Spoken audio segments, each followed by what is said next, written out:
இன்றைக்கி நம்ம ஷாப்பில் எடுத்து வைக்கிறதுக்கு மேலே இன்ட்ரெஸ்டான விஷயம் என்னென்னு கேட்டிங்கன்னா, ஃபஸ்ட்டு எல்லாம் எடுத்து வச்சுட்டு திரும்பி பார்க்கும்போது என் பொண்ணு வந்து சிரிச்சுக்கிட்டே நீ என்னை விட்டுட்டு போயிடுவேங்கிற மாதிரி பார்த்ததுங்க.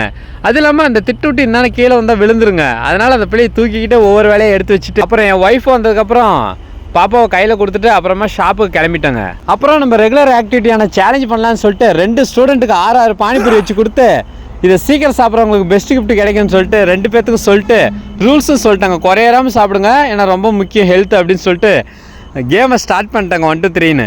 அவங்களும் சூப்பராக சாப்பிட்டுக்கிட்டு ரொம்ப என்ஜாய்மெண்ட் பண்ணாங்க. அவங்களும் ஸ்டார்டிங்லேருந்து முன்ன பின்ன சாப்பிட்டுட்டே இருந்தாங்க. போக போக பார்த்தீங்கன்னா டைமிங் ஒரே மாதிரியே சாப்பிட்டாங்க. சார் 2 பேரும் கரெக்டாக சாப்பிட்டு முடிப்பாங்கன்னு சொல்லிட்டு எதிர்பார்க்கலைங்க. ஆனால் கரெக்டாக 6வது பானிபூரி வரும்போது ஒரே டைமிங்கில் 2 பேர் சாப்பிட்டு செம்ம இன்ட்ரெஸ்டிங்காக போடுச்சுங்க கேமு. சரி, இருந்தாலும் இவங்களுக்கு ஒரு ட்விஸ்ட் இருக்குங்க. என்னென்னு பார்த்தீங்கன்னா, சாப்பிட்டு முடிச்சுட்டு வாயை திறக்கும் போது யார் வாயில் பானிபூரி இல்லையோ அவங்க தாங்க வின்னு. அந்த வகையில் பார்க்கும்போது ரைட் சைடு இருக்கிற தம்பி தாங்க ஃபஸ்ட்டு கிஃப்ட் வின் பண்ணான். 2வதாக வின் பண்ண தம்பிக்கும் ப்ரௌன் ஷீட் கொடுத்துட்டு, ஃபஸ்ட்டு வின் பண்ண தம்பிக்கு இங்கு பெண்ணு கொடுத்துட்டு ரொம்ப ஹாப்பினஸ்ஸாக இன்ட்ரெஸ்ட்டாக சிரித்த மாதிரியே போச்சுங்க கேமு. ரொம்ப ஹாப்பிங்க.